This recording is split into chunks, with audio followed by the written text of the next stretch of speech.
네, 그러면 2교시를 시작해 보도록 하겠습니다.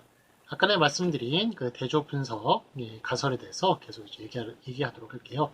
대조 분석 가설이라는 것은 두 언어 간의 차이점을 밝히면은 그런 오류를 예측할 수 있고, 한국 교육의 모든 문제를 해결할 수 있다라는 그런 식의 좀 주장을 하는 것이 대조 분석 가설인데요. 저희 대조 분석 가설을 계속 이제 이제 비판하는 그런 내용들이 계속 나오고 있습니다. 자, 7페이지 볼까요? 7페이지에 둘째 단락의 셋째 줄 끝부분이요. 이런저런 데에서 어려움을 겪게 될 것이다 라고 했던 예측들이 사실이 아닌 것으로 드러났다. 그러면서 오히려 산출된 오류에 관심을 가지게 되었고 실증적 증거의 중요성을 강조하게 되었다.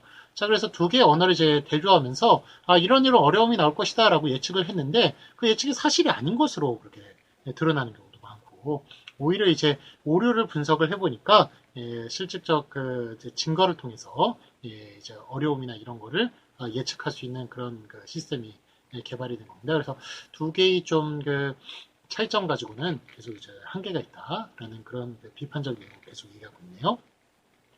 자, 7페이지 셋째 단락을 보겠습니다. 셋째 단락 보시면 대조 분석적 접근 방법은 학습자의 모국어와 학습 대상 언어의 특징을 정적인 상태에서 비교하지만 학습자가 언어 학습에서 일으키는 오류는 실제적으로 훨씬 더 많은 요인이 복합적으로 작용하여 생산된다는 겁니다. 자, 그래서 그냥 책상에 앉아가지고 두 개의 언어를 이제 그 차이점만 이제 발견해서는 실제로 먼저 그런 오류의 이유를 찾아내기가 좀 힘들다. 그래서 훨씬 더 좀 복잡하고 그 두 개의 차이점뿐만이 아니라 훨씬 더 좀 다양한 그 요인에 의해서, 다양한 원인에 의해서 그 오류가 나타난다는 것이 발견이 됐다는 겁니다. 자, 그래서 그 단락의 끝에 셋째 줄 보겠습니다. 즉, 둘, 넷, 여섯째 줄, 그 셋째 단락의 여섯째 줄 보겠습니다. 중간 부분. 따라서 학습자의 학습 과정을 제대로 이해하기 위해서는 학습 과정에서 학습자가 생산해낸 오류를 다방면에서 분석하는 보다 포괄적이며 동적인 연구가 필요하다. 즉, 대조 분석만으로는 안 되고, 훨씬 더 좀 포괄적이고, 다른 이유도 생각해야 되고, 그 다음에 실제로 좀 이렇게 조사도 해야 되는 그런 동적인 연구가 필요하다라는 그런 말입니다. 자, 마지막 단락 읽어볼까요?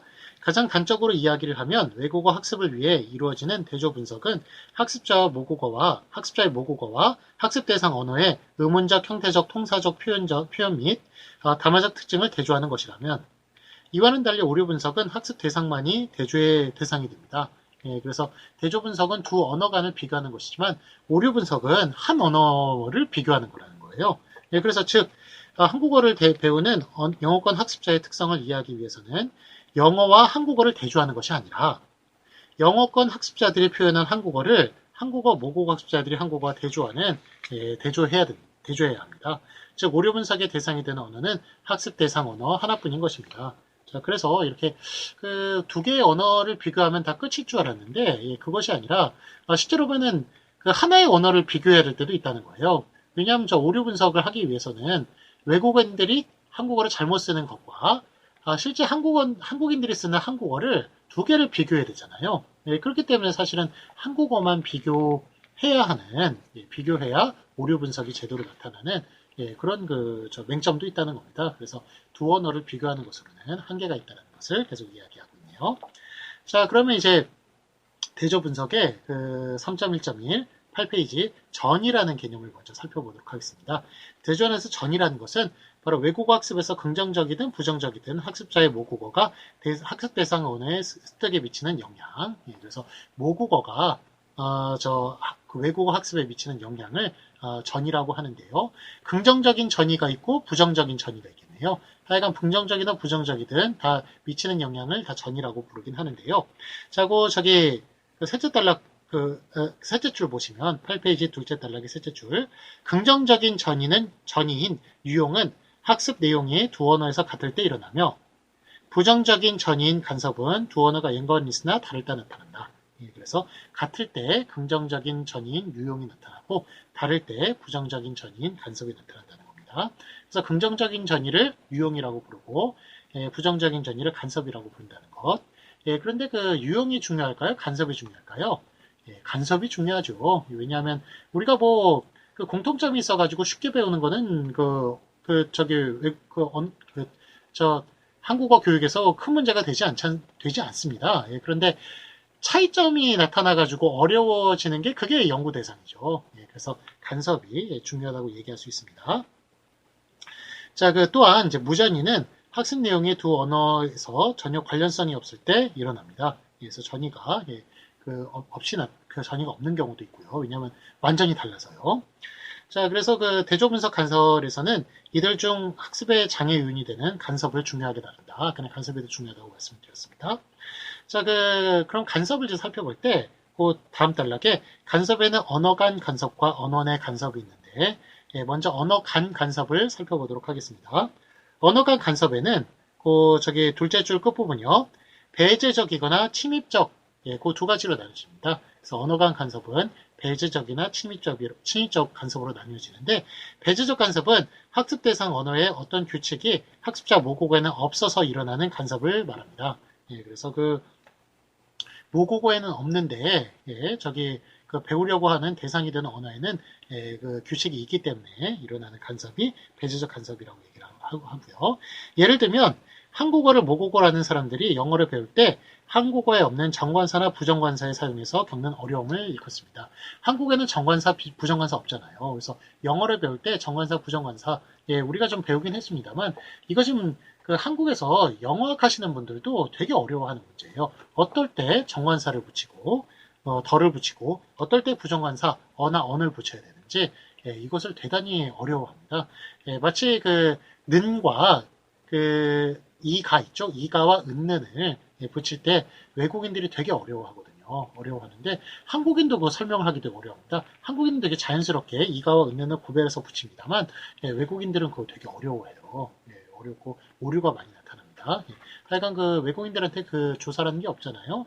영어로 배우는 사람들은 조사가 없기 때문에 어려워하는 것은 당연하겠죠. 예, 배제적 간섭의 예가 되겠습니다. 자, 그 다음에 거꾸로 영어를 모국어로 하는 사람들이 한국어를 배울 때 영어에는 없는 주격, 목적격, 조사 등의 사용에서 겪는 어려움을 말한다. 조사 사용이 예, 영어를 배우는 사람, 영어를 모국어로 하는 사람들은 예, 조사가 없기 때문에 상당히 어려우겠죠. 배제적 간섭의 예가 되겠고요. 자, 그러면 이번엔 침입적 간섭을 살펴보도록 하겠습니다. 침입적 간섭은 학습자의 모국어에 있는 어떠한 요소가 학습 대상 언어의 것과 서로 달라서 학습 대상 언어의 학습에 방해하는 것이다. 아까 전에 없어서 생기는 것이 예, 배제적 간섭이라면 침입적 간섭은 있는데 서로 달라서 생기는 예, 간섭을 이야기하는 것입니다. 예를 들어서 영어를 모국어로 하는 사람이 영어의 어순 때문에 한국어 학습에서 어순의 간섭을 받는 경우나 반대로 한국어를 모국어로 하는 사람들이 영어의 어순 때문에 받는 간섭의 경우입니다. 예, 그래서 서로 이제 어순이라는 것은 있는데 서로 어순이 달라서 생기는 간섭, 침입적 간섭이라고 얘기할 수 있습니다. 또한 학교는 깨끗한입니다. 이게 왜 이런 표현이 나타나나요? 영어에서는 비동사 다음에 형용사를 사용하면 예, 그게 이제 형용사의 제대로 된 사용이 됩니다만 우리나라에서는 비동사로 사용하지 않죠. 형용사 자체가 동사처럼 활용을 하게 됩니다. 예, 그래서 서로 이렇게 형용사가 있는 것은 같지만 서로 사용이 다르기 때문에 예, 그래서 나타나는 현상이라고 얘기할 수 있습니다. 그래서 이런 형용사를 영어에서처럼 비동사와 함께 서술로 사용하는 예. 그래서 영어를 모국어로 하는 사람들은 한국어를 사용할 때 침입적 간섭 때문에 이렇게 학교는 깨끗한입니다. 라는 식으로 오류를 만들어낼 수 있다는 것입니다. 자, 그 페이지 보시면 이번에는 이제 언어 간 간섭이 아니라 언어 내 간섭을 살펴보도록 하겠습니다. 언어 내 간섭은 학습자가 이미 알고 있는 학습 대상 언어의 어떠한 특징을 새로 학습할 내용에 그대로 적용함으로써 나타나는 것입니다. 자, 그래서 이런 간섭은 바로 이제 과잉 일반화 이런 걸 통해서 주로 나타나는데요.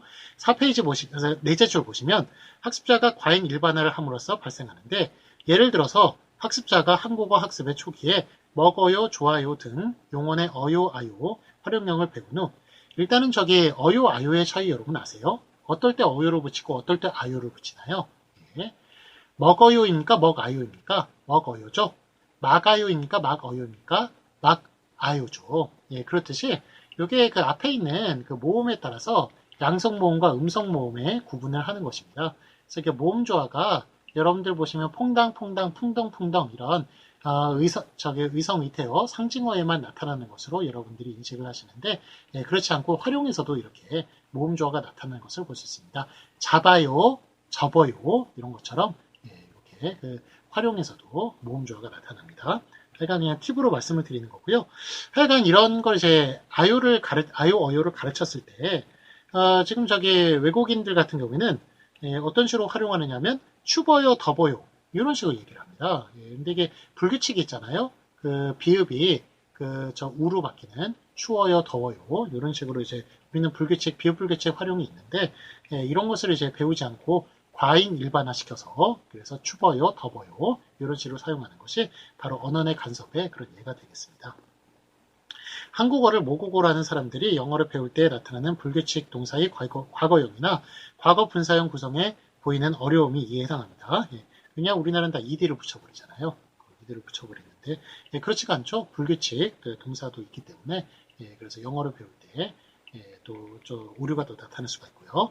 또한 should나 can, would, must 등의 조동사가 3인칭 주어와 쓰일 때 s나 es를 붙이죠. 일반 동사에는 붙이는데 예, 조동사는 원래 붙이지 않습니다. 그런데 그렇게 붙이는 오류를 예, 발생하는 것 이런 게 바로 언어의 간섭에 예가 된다고 하겠습니다. 그래서 10페이지 보시면은 그 10페이지의 제일 위에 지금까지 설명한 그 전의에 대해서 쭉 예, 그 분류를 해놓은 것을 표로 그려놓은 것을 볼 수가 있습니다. 자, 이번에는 3.1.2 전의와 외국어 학습에서 좀 알아보도록 할까요? 거기 저 아래 단락의 둘째 줄 부분을 읽어보시면 학습자의 모국어와 학습 대상 언어 간의 공통점이 많으면 긍정적인 전의, 즉 유용이 많아서 학습이 용이하고 그 다음에 적으면 긍정적인 전의가 적어서 학습이 더디다 그렇죠? 그래서 공통점이 많으면 예, 그 학습이 용이하다. 그러나 반대로 두 언어 간의 차이점이 많으면 부정적인 전의인 간섭이 많아 학습이 더디고 적으면 간섭이 적어 학습이 용이하다. 예, 그래서 차이점이 많으면 학습이 좀 더 어렵겠죠. 예를 들면 한국어와 구조가 비슷한 일본어 화자가 한국어를 배울 경우 두 언어 간의 유사성으로 인해 다른 언어권 학습자들에 비해 상대적으로 쉽게 한국어를 배운다는 거죠. 그래서 뭐 중국인이나 아니면은 그 미국인보다도 예, 그 일본인이 예, 한국도 마찬가지지만 한국 사람이 일본어 배울 때 좀 더 쉽게 배우거든요. 예, 그렇듯이 일본인이 한국어를 좀 더 쉽게 배우는 그런 현상을 볼 수가 있습니다. 그 이유는 바로 부정적인 전의가 적기 때문이죠. 긍정적인 전의가 많기 때문이고요. 그러나 한국어와 차이점이 큰 영어를 모국어로 하는 한국 학습자는 일반적으로 한국어를 배우는 속도가 일본인 학습자보다 느리다. 아까내 드렸던 말씀이고요. 자, 그다음 그 아래 따라 볼까요? 아래 따라 둘째 줄 보시면 일반적으로 언어 간 간섭이 언어 내 간섭보다 더 큰 것으로 알려져 있다. 그래서 언어 간 간섭과 언어 내 간섭이 어떤 게 더 영향을 좀 많이 미칠까요? 언어 간 간섭이 더 큰 것으로 그렇게 알려져 있지만 그렇지만 뭐 실제로 보면은 여기 초급일 때는 훨씬 더 언어 간 간섭이 심하겠지만 예, 중급 이제 고급으로 넘어갈수록 언어 간 간섭이 커질까요? 언어 내 간섭이 커질까요? 예, 바로 언어 내 간섭이 커집니다. 그래서 그 언어 속에서 규칙이라고 생각했던 것들이 적용이 안 되는 경우, 그래서 그 과잉 적용을 하는 바람에 그래서 오류가 좀 더 많이 나타나기 때문에 그래서 언어 간 간섭보다 언어 내 간섭이 중급 고급일수록 더 많아진다는 예, 그런 이야기를 하고 있습니다. 자, 그러나 학습자의 학습 대상 언어의 수준이 초급 단계에서 고급 단계로 갈수록 언어 간 간섭 현상은 감소하고 언어 내 간섭 현상은 점차 증가한다. 이는 학습자의 학습 대상 언어의 수준이 올라갈수록 학습자가 자신의 모국어보다는 이미 학습한 내용에 의존하여 새로운 것을 배우기 때문일 것이다. 예, 그래서 수준이 높아질수록 언어의 간섭이 커진다는 얘기입니다. 자, 11페이지 보시면 11페이지 둘째 줄 볼까요? 외국어 학습에 나타나는 모든 어려움을 예측할 수 없으며 특히 학습 대상 언어 내 간섭 문제는 다루지 못한다. 뭐가요? 대조 분석이요. 그래서 대조 분석의 단점에 대해서 마지막으로 이렇게 얘기를 하고 있네요.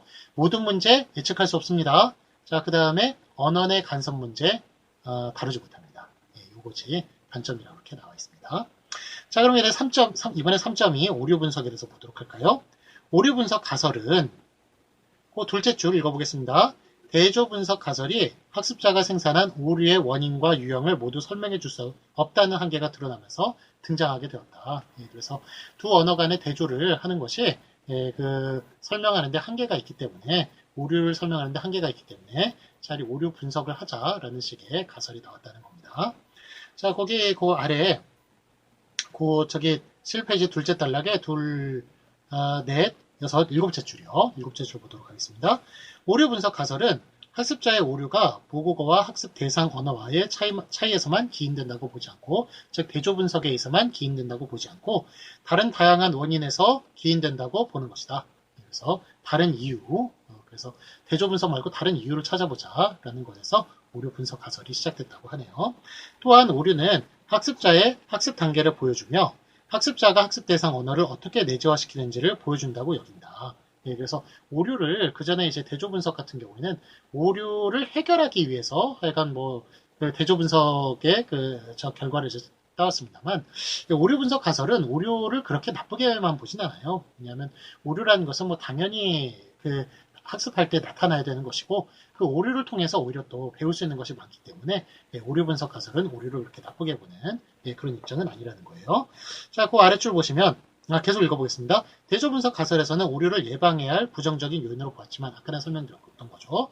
오류 분석 가설에서는 오류를 학습자의 자연스러운 학습 과정의 일부이며 학습 수단의 일부라고 보았습니다. 자, 그래서 거기에 아래 코더는 1967년 다음과 같은 세 가지 측면에서 학습자의 오류가 중요하다고 합니다. 그래서 학습자를 오류가 나쁘다고 보는 것이 아니라 중요하다고 보는 세 가지 이유 한번 보도록 하겠습니다. 첫째, 오류는 교사에게 학습자가 학습 대상 언어에 어느 정도 도달했는지, 학습자가 무엇을 학습해야 되는지를 알려줍니다. 그래서 오류라는 것이 무엇이 부족한지 힌트를 많이 주기 때문에 그래서 중요하다는 것이고요.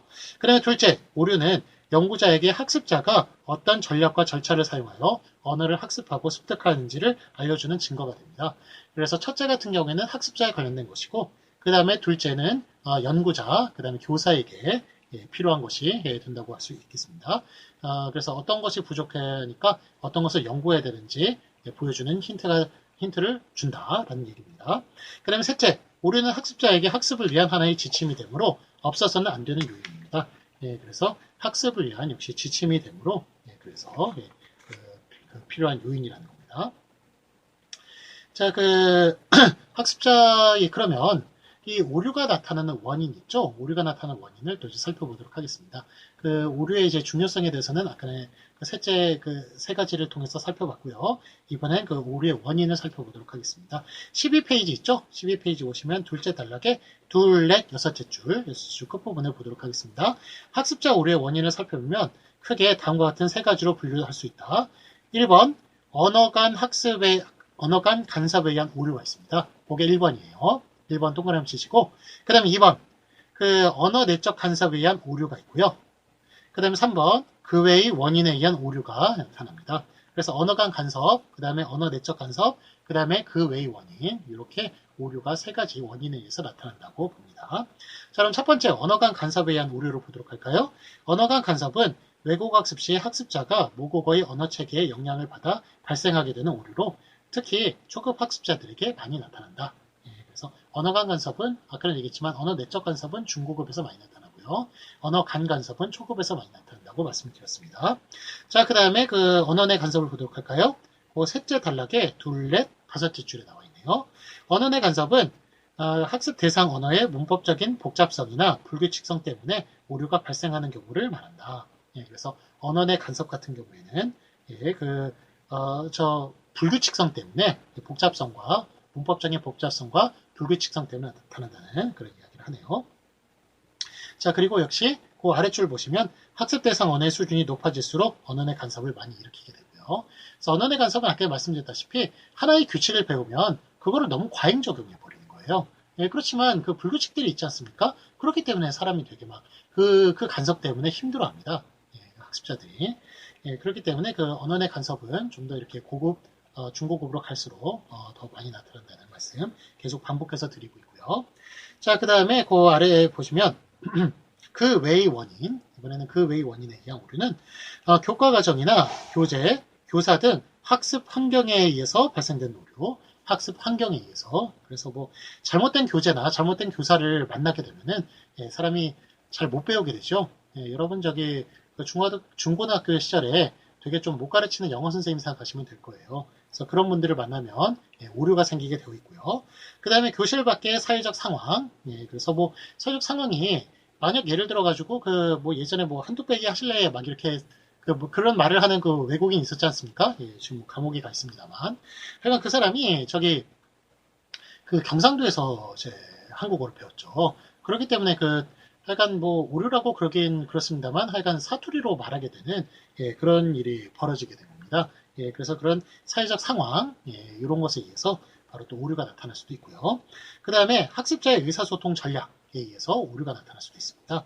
그래서 학습자의 그 의사소통 전략이라고 하는 것은 예를 들면은 그 뭐 자기 스스로가 너무 이 사람이 거만한 사람이에요. 그래서 난 높임법 사용하지 않겠다. 라고 하면은 말할 때마다 오류가 나타나겠죠.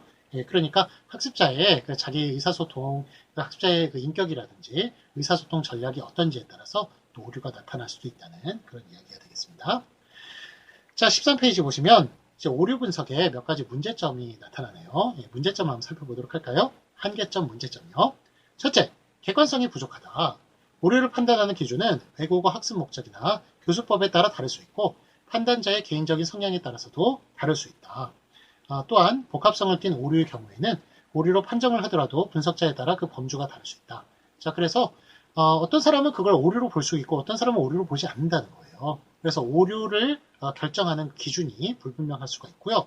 그 다음에 그 복합성을 띤 그 오류의 경우에는 오류를 이제 어떤 거에서 문제가 생겨가지고 판정을 해줘야 되는데 그 판정이 그 분석자에 따라서 범위가 달라질 수 있다. 범주가 달라질 수 있다.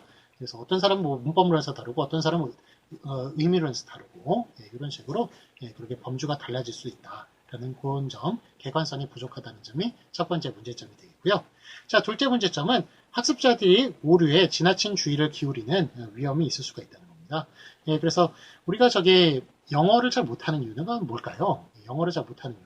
그 어려서부터 그렇게 영어를 배웠는데 영어를 잘 못하는 이유는 하도 그 틀린 것에 대해서 압박감을 줘서 그렇습니다. 그래서 뭐 이거 오류가 났으니까 이거 하면 안 돼라는 식으로 그냥 뭐 객관식으로 시험 보고 그냥 거어버리지 않습니까? 그렇기 때문에 자꾸 틀린 것에 집착하다 보면은 언어가 늘 수가 없지요. 그렇기 때문에 이게 바로 이제 오류를 자꾸 오류 분석을 하면 학습자가 오류에 막 너무 주의를 기울여가지고 좀 더 이렇게 언어라는 건 많이 써야 하는데 많이 쓸 기회를 스스로 제한할 수 있다는 겁니다. 그래서 그 문제가 생길 수 있다는 게 바로 그 둘째 문제점이 되겠습니다. 자, 거기 그 13페이지 셋째 단락에 넷째 줄 끝부분 볼까요? 학습자들이 오류에 지나치게 신경을 써서 회피와 같은 전략을 자주 사용하게 되면 회피라고 하는 것은 어려운 것을 자주 쓰지 않는다는 겁니다. 틀린 것을 자주 쓰지 않는 그런 것이 회피인데요. 궁극적으로는 언어학습의 효과를 저하시킬 수 있습니다. 그래서 오류 분석의 문제점 두 번째는 바로 오류에 너무 지나친 주의를 할 수 있다는 것. 그다음 셋째, 오류의 빈도에 따르는 난이도의 설정이 쉽지 않습니다. 그래서 여러분 저기 빈도가 틀리는 빈도가 많으면 그 오류가 더 저기 그 어려운 걸까요? 아니면은 빈도가 적으면 더 어려운 걸까요? 보통 많으면 그 오류의 난이도가 더 어려운 것이라고 생각을 합니다만 꼭 그렇진 않죠. 사람들이 적게 틀려도 그 오류의 난이도는 되게 더 복잡할 수가 있습니다. 더 높을 수가 있습니다. 그렇기 때문에 이렇게 빈도와 그 난이도의 관계를 좀 이렇게 설정할 수가 없다는 그런 문제점도 있다고 할 수 있습니다. 그래서 그 넷째 단락의 끝에서 둘째 줄 볼까요? 오류의 빈도가 낮다고 해서 난이도가 낮은 것은 아닙니다. 그 다음에 넷째, 이해 자료를 무시한 표현 자료의 과잉 강조를 낳을 수 있다. 자, 이해에 속하는 건 뭔가요? 이해에 속하는 건 듣기, 읽기고요. 그 다음에 표현에 속하는 건 말하기, 쓰기입니다. 그래서 오류는 어디서 나는 건가요? 이해 영역에서 나는 건가요? 표현 영역에서 나는 건가요? 당연히 표현 영역에서 나는 거죠. 말이라든지 글이라든지 여기서 그 오류를 찾아낼 수 있지 않습니까? 그렇기 때문에 오류는 바로 표현 영역에 관련된 것인데 자꾸 그렇게 오류에 집착하다 보면은 이해 영역이 아니라 표현 영역에만 너무 집중하게 되는 그런 문제점을 낳을 수 있다는 겁니다. 자, 그래서 저기 둘째 줄을 보시면 이해 영역인 듣기나 이 둘째 줄 끝부분이요. 이해 영역인 듣기나 읽기도 표현 영역의 말하기나 쓰기만큼 중요하다. 다만 표현 영역은 구체적인 산출물이 있으므로 오류 분석의 자료에 활용되는 것뿐이다. 그래서 이해 영역도 중요한데 표현 영역에만 집중하는 그런 잘못이 있을 수 있다는 겁니다. 자, 14페이지 볼까요? 14페이지 보시면 지금까지의 그 문제점을 다 종합해 놨습니다. 제일 위에 줄 볼게요. 오류의 원인을 명백하게 규명할 수 없다는 점, 학습자의 실수와 회피에 대해서는 설명해 줄 수 없다는 점, 학습자들의 오류 양상만을 보여줄 뿐 학습자의 언어 습득 과정을 증명할 수 없다는 점, 이런 점들이 바로 한계점, 문제점이라고 얘기할 수 있겠습니다. 자, 3.3 중간 언어부터는 여러분들께서 이제 공부를 하셔야겠네요. 그러니까 뭐 이런 식으로 나가겠습니다. 제가 뭐 50분간 좀 쉴 새 없이 떠들었는데 최선을 다해서 이렇게 진도를 나가고요. 그 다음에 그 남은 부분은 여러분들이 공부하시고 다음에는 다음 장을 넘어가는 식으로 그렇게 진행을 하도록 하겠습니다. 자, 그러면 수업 열심히 들어서 감사드리고 다음 주에 뵙겠습니다. 감사합니다.